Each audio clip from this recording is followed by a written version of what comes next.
اگر چاہتے ہو اولاد صالح تو اپنی اولادوں کو حلال رزق کھلاؤ. کہا یہ جاتا ہے کہ عورتیں جب حاملہ ہوتی ہیں تو شوہر اور بیوی کے اخلاق کا ان پر بڑا اثر پڑتا ہے. ہمارے ہاں کیا ہوتا ہے؟ ہمارے ہاں چھوٹا سا بچہ ہے، رات کو پڑھایا باپ نے سچ بولنا اچھی بات ہے، جھوٹ بولنے والوں پر اللہ کی لعنت ہے. تو بچے نے پوچھا ابا سچ کس کو کہتے ہیں؟ بیٹا جو دیکھو ویسا ہی بولو، جتنا دیکھو اتنا ہی بولو، جتنا ہو اتنا ہی گنو. اتفاق سے رات کو بچہ سویا، صبح گلی میں ایک آدمی آیا اور کہا فلاں ہو گھر میں. وہ ان کے پاس کرانے دکان کا پیسہ پتا تھا. تو بیٹے کو اس نے کہہ دیا بیٹا جا کے کہہ دو کہ میرے ابا گھر میں نہیں ہے. بچہ معصوم تھا، دوڑ کر چلا گیا گلی میں کہ میرے ابا گھر میں نہیں ہے. جب بچہ بولا میرے ابا گھر میں نہیں ہے، اس شخص نے مجھے کہا تو میرا ابا تو یہ نہیں ہے. دوڑ کر اپنی ماں کے پاس چلا گیا چولہے کے گھر میں. اماں یہ سب جو ہم لوگ کے گھر میں رہتا ہے اس کو تو میں ابا کہتا تھا، لیکن ایک آدمی تلاش کرنے آیا ہے تو بولتا ہے کہ جا کے کہہ دو ابا گھر میں نہیں ہے. تو اگر میرا ابا گھر میں نہیں ہے تو پھر یہ کون سا آدمی ہے؟ تو آج ہمارے ہاں یہی حالات ہو گئے ہیں کہ جھوٹ چھل کپٹ بچپن سے ہم بچوں کو سکھاتے ہیں. اس کے لیے ضروری ہے کہ ہم اپنے بچوں کو اچھی تعلیم دیں. مدرسہ مہد الفقہا کے سالانہ اجلاس انجمن اصلاح اللسان کے صدر باوقار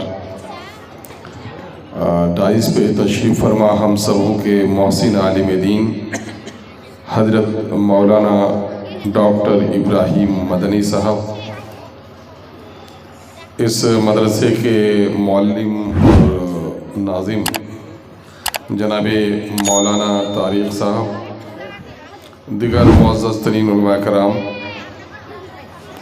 اس ادارے میں پڑھنے والے بچوں، اپنے والدین کی آنکھوں کے تارے، ملت کے گلشن کے پھول سے زیادہ خوبصورت پیارے بچوں اور بچیوں، اور یہاں پر تشریف فرما مدرسے کے متعلقین اور بچوں کے والدین، میں سب سے پہلے جناب مولانا طارق صاحب کا ممنون و مشکور ہوں کہ انہوں نے مجھے اس بابرکت اور علمی پروگرام میں شرکت کی اجازت دی، اور میں مبارکباد دینا چاہتا ہوں ان تمام تر طلباء اور طالبات کو جن لوگوں نے یہاں بہترین پروگرام کو پیش کر کے اپنی تعلیمی اور تربیتی صلاحیت کا ثبوت دیا. ابھی ہم نے اور آپ نے حضرت مولانا موصوف سے تعلیم، تجارت اور سیاست کے تعلق سے بڑے بلیغ کلمات سنے ہیں. میں اس وقت چاہتا ہوں کہ ہماری خواتین کا جو مرتبہ اور مقام ہے اس وقت ان پر چند باتیں کہوں. پیارے بچوں، سب سے پہلے تو میں آپ کے لیے دعا گو ہوں کہ اللہ تبارک و تعالیٰ آپ کو بہترین انسان بنائے، علم دین سے آراستہ کرے. پیاری بیٹیوں، آپ کو دین کے امین بننے کا اللہ شرف عطا کرے، اور آپ اپنے تعلیمی ادارے کا، اپنے خاندان کا اور ملت کا نام روشن کریں. جیسا کہ ہم اور آپ دینی جلسوں میں اکثر سنتے ہیں کہ اللہ تبارک تعالیٰ نے جب سیدنا آدم علیہ السلام کو بنایا تو فرشتوں کو سجدہ کرنے کا حکم دیا.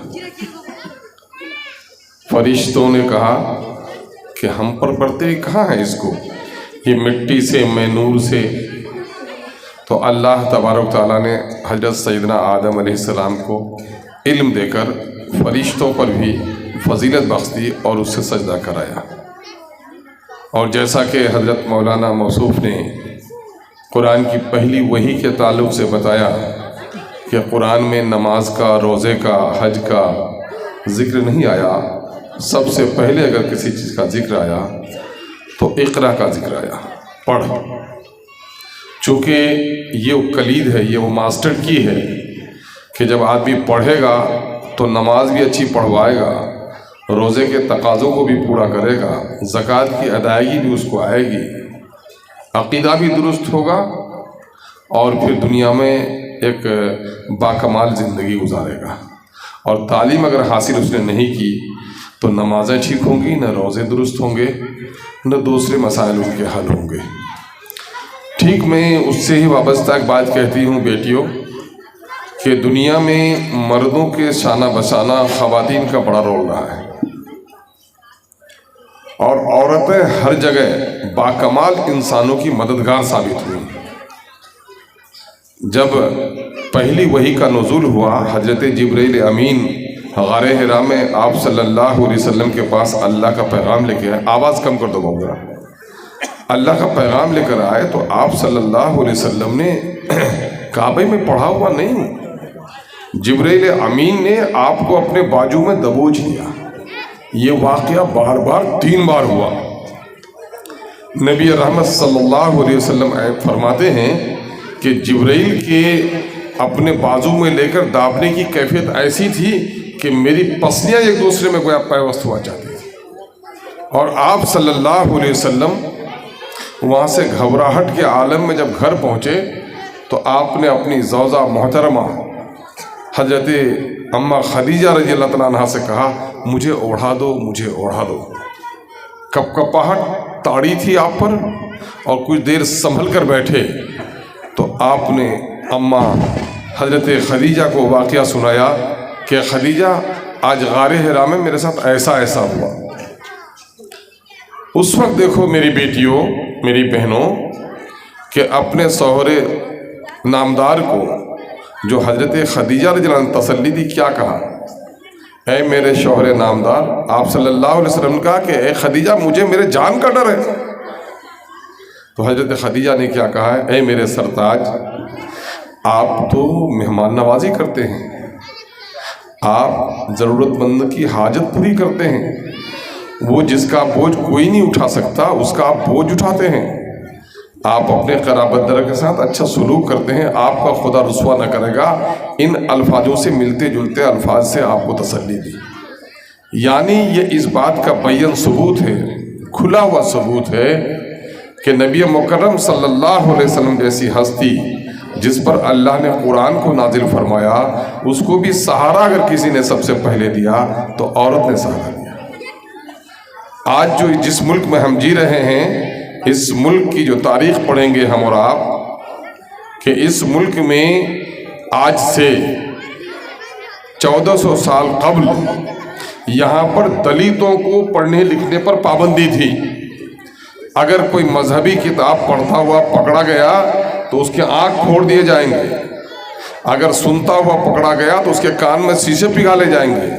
لیکن اسلام جب اس ملک میں آیا تو علم کا پرچار کیا. چونکہ نبی رحمت نے اس قوم پر ذمہ داری دی اللہ کے حکم کے حوالے سے، اور قرآن نے اس پر ذمہ داری کہ علم کو عام کرو، اور آپ صلی اللہ علیہ وسلم نے علم کو اس طرح عام کیا کہ آپ نے جنگ بدر کے قیدیوں سے اپنے بچوں کو پڑھوایا. اور ابھی 2008 میں رائٹ ٹو ایجوکیشن ایکٹ آیا ہے ہندوستان میں، لیکن آپ کو معلوم ہے رائٹ ٹو ایجوکیشن کا مطلب ہے پڑھنے کا حق، لیکن اسلام نے پڑھنے کو فرض آج سے 1400 سال قبل قرار دیا ہے. طلب العلم فریضۃ علی کل مسلم، علم کا حاصل کرنا ہر مسلمان پر فرض ہے. فرض آدمی حق کو تو معاف کر سکتا ہے لیکن فرض کی ادائیگی اس پر لازم ہے. اور اللہ تبارک تعالیٰ نے اپنے نبی رحمت کو علم سے آشنا کر کے دنیا کا سب سے ممتاز عالم بنایا، اور اس امت کو تعلیم کی طرف آپ نے توجہ اس لیے دلوائی کہ دنیا میں اب کسی نبی کو نہیں آنا ہے، نہ کسی کتاب کا نزول ہونا ہے. اب رہتی دنیا تک اس امت کو ہی اس دنیا کی دینی، علمی، اخلاقی سربراہی کرنی ہے. اس لیے مسلمانوں پر دوسروں کے مقابلے میں دوسری قومیں علم حاصل کرتی ہیں تو وہ اپنے دنیا کے لیے حاصل کرتی ہیں، لیکن مسلمانوں پر دنیا کے ساتھ ساتھ اپنے آخرت کے سنوارنے کے لیے علم حاصل کرنا ضروری ہے. اور آپ دیکھیں گے کہ پھر اس زمانے میں مسلمانوں نے جب دلتوں کو کوئی دروازے پر بیٹھنے نہیں دیتا تھا، مسلمانوں نے دلتوں کو پڑھایا. دلت تعلیمی تحریک چلی پونا میں تو سب سے پہلے کسی نے مکتب کی زمین دی تو مسلم خواتین نے دی دلتوں کو پڑھانے کے لیے. اور دھیرے دھیرے علم کا چلن ہوا. پھر مسلم بادشاہوں نے اس ملک میں حکمرانی کی تو تغلق کے زمانے میں 1000 ماڈرن مدرسے تھے دلی میں، اور اس وقت جو خادمائیں تھیں، کنیزائیں تھیں، وہ بھی قرآن کی حافظہ ہوا کرتی تھی. سن 1931 میں جب سروے ہوا انگریز دور حکومت میں تو تو برہمن 16% پڑھے لکھے تھے اور مسلمان 27% لوگ پڑھے لکھے تھے.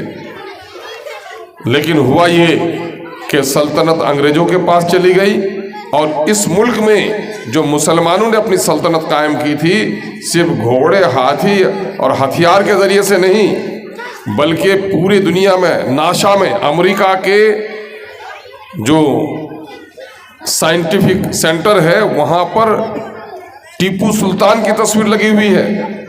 سب سے پہلے میزائل اگر کسی نے بنایا تو ٹیپو سلطان نے بنایا. مسلمانوں نے اس ملک میں علم کا چلن بہت عام کیا.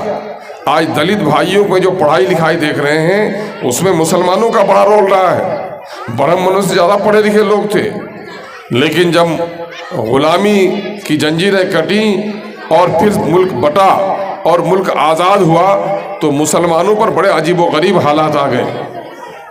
1857 کے بعد ہی مسلمانوں پر ایک طوفان آیا مسلمانوں کی بستی میں کہ انگریزوں نے اس زمانے میں جو مکاتب، جو دارالقضاء، دارالافتاء جس کو سب تنخواہ دیتے تھے، انگریزوں نے اسے روک دیا. نتیجہ یہ ہوا کہ مسلمان کے عالموں نے یہ سمجھا کہ دنیا اب ہماری رخصت ہو گئی ہے، اب دین کو بچانا ضروری ہے. چنانچہ اس وقت مدرسے قائم کیے. اور ایک چیز شاید اس وقت ہمارے علماء، ان کے حالات ایسے نہیں تھے کہ انہوں نے دین کو بچانے کے لیے عقائد کی تعلیم تو دی لیکن جدید علوم کی طرف ہمارے لوگوں کو توجہ نہیں گئی. سر سید علی رحمٰن نے دیکھا کہ اگر صرف ہم دینی تعلیم حاصل کریں گے اور دنیاوی تعلیم حاصل نہ کریں گے تو اس دنیا میں عزت کی زندگی نہیں گزار پائیں گے. چنانچہ انہوں نے 1871 72 75 کے درمیان میں پورے ملک میں ایک جدید تعلیم، سائنٹیفک تعلیم کی تحریک چلائی. اور اس کے بعد سے مسلمان تھوڑے بہت ادھر آنے لگے. لیکن اس کے باوجود بھی ابھی جو اعداد و شمار آ رہے ہیں پورے ہندوستان میں مسلمانوں کی حالت بڑی خراب ہے، دینی اعتبار سے بھی، اخلاقی اعتبار سے بھی، مالی اعتبار سے بھی اور سیاسی اعتبار سے بھی. اس وقت سیمانچل کی اس پٹی میں اور ہم آپ رہتے ہیں، میں نے آنکھوں سے دیکھا ہے سن 1975 تک، اس سے 80 تک بہار کے دوسرے حصے کے مزدوروں کی ایک بڑی تعداد اس علاقے میں آتی تھی.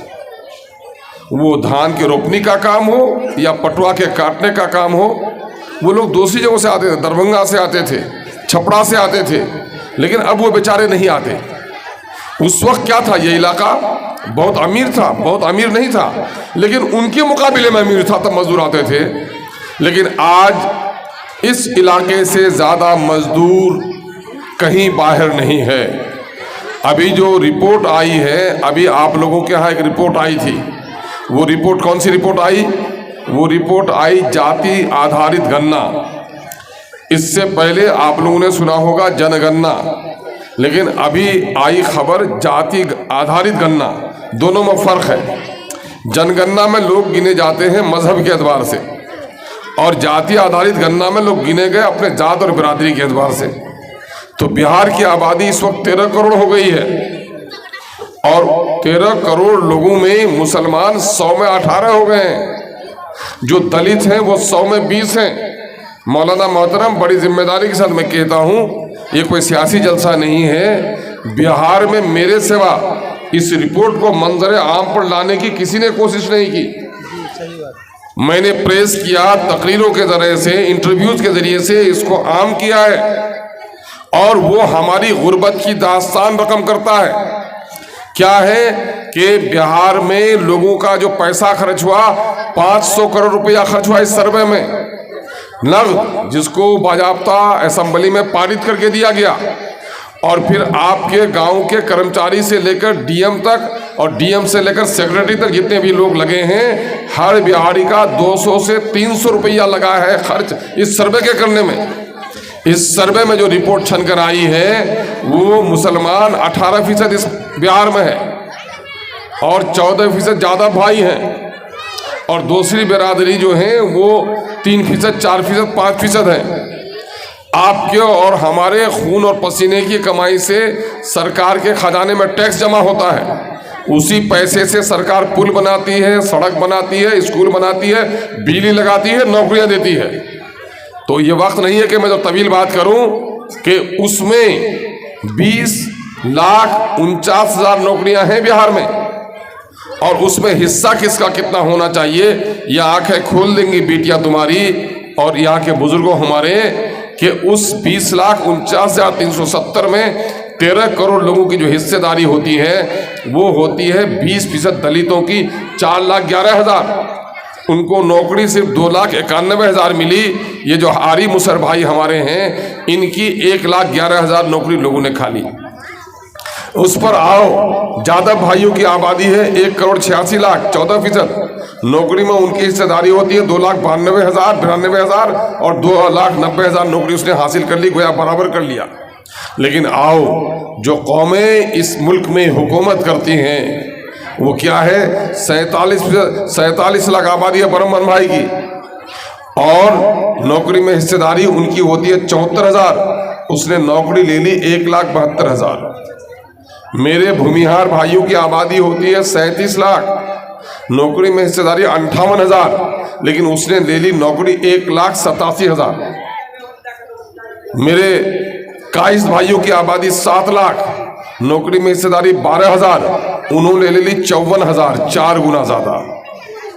نتیش کمار جی کی برادری کرمی، ان کی آبادی 37 لاکھ، نوکری میں حصہ داری 58,000، انہوں نے نوکری لے لی 1,17,000.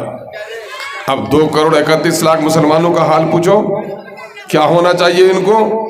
آپ کی نوکری ہوتی ہے 3,68,000 اور آپ کو نوکری ملی صرف 1,73,000. 1,95,000 نوکری مسلمانوں کی چلی گئی. اس پر پھر آؤ اس علاقے میں سرجا پوری ہوں، سرسا آبادی ہو یا کلیہ ہو، بارات لمبی، جلسے بہت خرچیلے، کپڑے لتوں میں خریداری میں بڑا جوش آ گیا ہے لوگوں کو، مکانوں کو لوگ جنت سجا رہے ہیں. ان کا حال کیا ہے سن لو. 24.5 لاکھ ہے سرجا پوری کی آبادی، نوکری میں حصہ داری ان کی 39,000، نوکری ملی ان کو 15,000. 13 لاکھ کی آبادی سرسا آبادی بھائیوں کی اگر گھٹا کے بھی پیش کیا ہو، 13 لاکھ کی آبادی، نوکری میں حصہ داری 21,000، ملی کتنی صرف 5,500. 12 لاکھ کی آبادی کلیہ بھائیوں کی، نوکری میں حصہ داری 19,000، ملی صرف 6,000. پیارے آقا صلی اللہ علیہ وسلم نے دعا سکھائی کہ خدا بندہ غربت سے بچا، کہ غربت بسا اوقات انسان کو کفر تک پہنچا دیتی. میرے بھائیوں اور عزیزوں، اس وقت جو ملک کے حالات ہیں وہ بڑے خطرناک ہیں. اس ملک میں اب لڑائی افراد سے نہیں ہوگی، گھوڑوں سے نہیں ہوگی. اس ملک میں جو بھی لڑائی ہوگی وہ عقل سے ہوگی. اگر ایک انسان غور کرے تو کتنا کمزور ہے ایک انسان. ایک مرغی بھی اسے نوچنے آتی ہے تو مرغی کو کوئی اضافی سامان کی ضرورت ہے، اس کے ناخن کافی ہیں. ایک کتا پر حملہ آور ہو تو اس کے دانت اور اس کے ناخن کافی ہیں. ایک بیل لڑنا چاہے تو اس کی سنگیں کافی ہیں. اور انسان سوچے کہ ارے بھائی میں تو مرغی کے لائق بھی نہیں، بغیر ڈنڈے کے کوئی کام نہیں ہو سکتا میرا. مرغی تو اپنے جسم کے ناخن سے لڑ جاتی ہے، میں تو اس کا مقابلہ نہیں کرتا، مجھ کو تو ڈنڈا لینا پڑتا ہے. بیل تو اپنی سینگوں سے میرے سینے کو چیڑ دیتا ہے، اس کے مقابلے میرے پاس کچھ بھی نہیں، مجھے ڈنڈا لینا پڑتا ہے. تو خدا نے ہم کو تو اس سے کمزور بنایا ہے. پہلی نظر میں تو یہی بات ہوتی ہے، لیکن نہیں عزیزو، خدا نے اس کو عقل سلیم نہیں دی ہے. انسانوں کو عقل سلیم دے کر اللہ تبارک تعالیٰ نے تمام تر مخلوقات پر اولین جگہ عطا کی ہے، جس کو اشرف المخلوقات کہتے ہیں. اس کا معنی یہ ہے کہ دنیا میں وہی قوم عزت سے رہے گی جو عقل رکھتی ہو، اور عقل کا تعلق علم سے ہے. علم نہ ہو تو انسان کو عقل بھی نہیں آ سکتی. اور آج جو حالات اس ملک میں ہیں وہ علم کے چھوڑ دینے کے نتیجے میں مسلمانوں کی یہ حالت ہوئی ہے. اور آج دیکھو علم کے راستے میں رکاوٹ کون سی چیز ہے؟ علم کے راستے میں رکاوٹ غربت نہیں ہے. آج سرکار کے اتنے اسکالرشپ، دنیا کے اہل خیر حضرات کی اتنی کوشش ہے کہ غریب کا بچہ بھی اگر پڑھنا چاہے گا تو پڑھنے کے راستے میں کوئی دشواری نہیں ہے. اگر پڑھنے کے چیز میں دشواری ہے تو ہماری نیت اچھی نہیں ہے.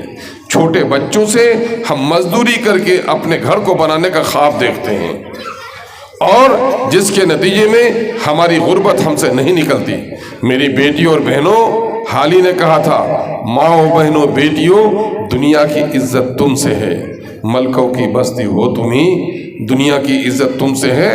معاملہ یہ ہے کہ تمہارے ذریعے ہی اس وقت جو ملک کے حالات ہیں، ملک کے حالات کیا ہیں؟ اس ملک میں نوجوانوں کو کاٹا گیا، اس ملک میں مسلمانوں کے کاروبار لوٹے گئے، اس ملک میں مسلمانوں کے عبادت خانے توڑے گئے۔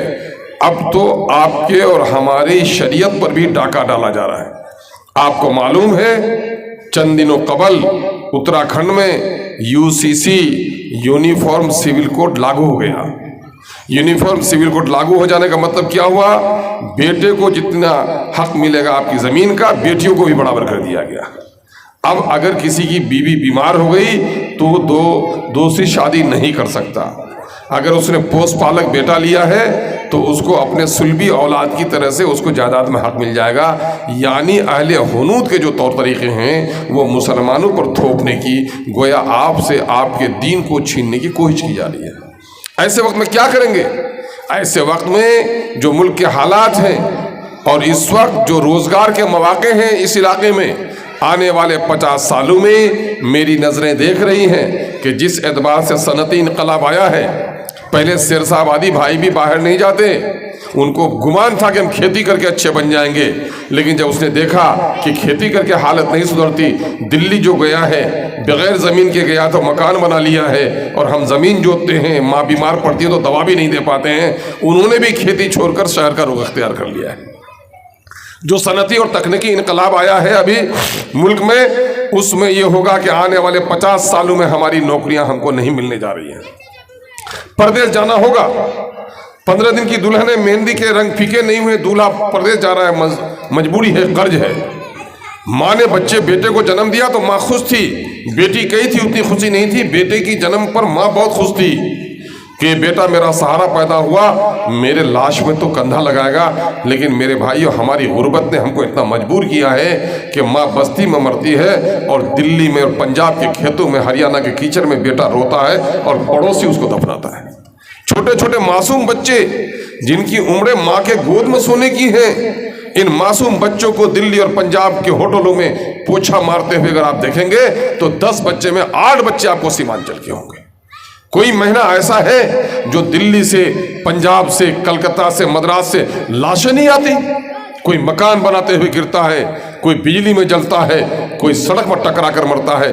کیا ہمارا نصیب یہی تھا اس ملک میں کہ ساری ذلت ہمارے لیے؟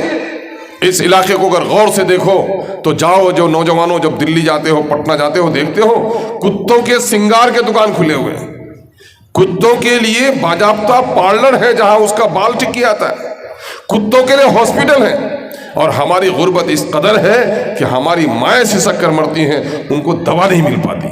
اس وقت جو ملک ان کے حکمراں ہیں اس نے ہم کو نشانہ بنا رکھا ہے، دلتوں کو نشانہ بنا کے رکھا ہے۔ میری بیٹیوں، آنے والے دنوں میں تمہارے شوہر ہوں، تمہارے باپ ہوں، ان کو پردیس کی زندگی ضروری ہے۔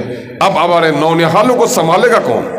آج سے 50 سال قبل مکتب میں ایک منشی مل جاتا تھا اور وہ بچوں کو عربی پڑھا دیتا تھا، ریاضی حساب کتاب پڑھا دیتا تھا، ہندی اچھی پڑھا دیتا تھا، فارسی بھی پڑھا دیتا تھا، دنیات بھی پڑھا دیتا تھا، اگر نہیں پڑھا سکتا تھا تو انگریزی نہیں پڑھا سکتا تھا۔ لیکن آج اس صلاحیت کا آدمی دلی جاتا ہے، بنگلور جاتا ہے، 15-20 ہزار روپے تنخواہ بھی ملتی ہے، اس کو نذرانے بھی ملتے ہیں، کھانا بھی اچھا ملتا ہے، عزت بھی ملتی ہے، اور اپنے بستی میں ایک منشی رکھو 8,000 پر تو اس کو چندہ کر کے کبھی تنخواہ ملتی ہے، کبھی نہیں مل پاتی ہے۔ تو ایسے حالات میں میری بیٹیوں، اب ضرورت اس بات کی ہے کہ ممبر و محراب سے مدرسے میں پڑھنے والے بچے کتنے؟ آج ضرورت اس بات کی ہے کہ آج ہماری نئی نسل بگڑ رہی ہے۔ آج اگر اس نئی نسل کو سنوارنا ہے تو اپنی بیٹیوں کی تعلیم پر خصوصی توجہ دیجیے۔ یہ بیٹے آپ ان کو بھیج دیں گے یوپی کے کسی مدرسے میں پڑھ لے گا، مہاراشٹر کے کسی مدرسے میں پڑھ لے گا، لیکن بیٹا پڑھ کے بھی باہر رہنا ہے۔ آج سے 20 سال قبل تک عورتوں پر ایک ہی ذمہ داری تھی، کھانا پکانا ہے، مٹی کا گھر ہے، چولہا ہے، سنوارنا ہے، بکری پال لینی ہے، کچھ فصل آئے تو اس میں کام کر لینا ہے۔ لیکن آج دیکھ رہے ہو کیا ہے، شوہر پردیس میں ہے، بچہ بیمار پڑا تو ڈاکٹر کے ہاں لے جانا ہے، دوائی کو ترتیب سے کھلانا ہے،